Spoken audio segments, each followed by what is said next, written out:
В настоящее время изготавливаются мультифокальные IOL, которые могут снизить зависимость от очков для чтения после удаления у вас катаракты или замены хрусталика.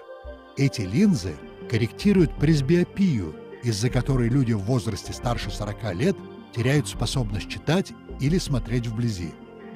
В прошлом, когда искусственный хрусталик, называемый интраокулярной линзой имплантатом или IOL, вставлялся внутрь глаза во время операции по удалению катаракты или замене хрусталика, он мог фокусироваться только на каком-то одном расстоянии. Такие IOL называются однофокусными.